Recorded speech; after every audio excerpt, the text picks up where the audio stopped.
आता अन्य घडामोडी. मतदार याद्यांमधल्या घोळावरून विरोधकांनी महायुतीसह निवडणूक आयोगाला चांगलंच धारेवर धरलंय. दरम्यान विरोधकांच्या या भूमिकेवर प्रतिक्रिया देताना मुख्यमंत्री फडणवीसांनी थेट इशारा दिला. मतदार याद्यांमधल्या घोळाचा विरोधकांना झालेला लाभ चव्हाट्यावर आणू असा इशारा मुख्यमंत्र्यांनी दिला. अनौपचारिक गप्पांमध्ये मुख्यमंत्री फडणवीसांनी हे वक्तव्य केलंय. तर मतदार याद्यांमध्ये सुधारणा व्हावी ही माझीही भूमिका आहे असंही मुख्यमंत्र्यांनी म्हटलं. अनौपचारिक गप्पांमध्ये मुख्यमंत्री काय म्हणाले ते बघूया. मतदार याद्यांमध्ये सुधारणा व्हावी ही माझी भूमिका आहे.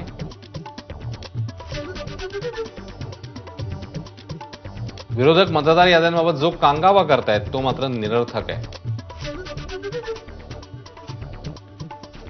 विरोधकांकडून खोटा प्रचार सुरू आहे. मतदार याद्यांमध्ये काही ठिकाणी नावांची पुनरावृत्ती झालेली असू शकते. मतदार याद्यांचं कारण पुढे करतायत तर लोकसभेला विरोधकांना लाभ झाला त्या मतदार याद्यातले घोळ आता आपण समोर आणू असंही मुख्यमंत्र्यांनी म्हटलं. राज्यात स्थानिक स्वराज्य संस्थांच्या निवडणुका वेळापत्रकानुसारच होतील असंही त्यांनी सांगितलं. मुंबई महापालिकेची निवडणूक आम्ही महायुती म्हणूनच लढणार आहोत. मुंबई महापालिकेत 100हून अधिक जागा मिळवून बहुमताचा आकडा निश्चित पार करू.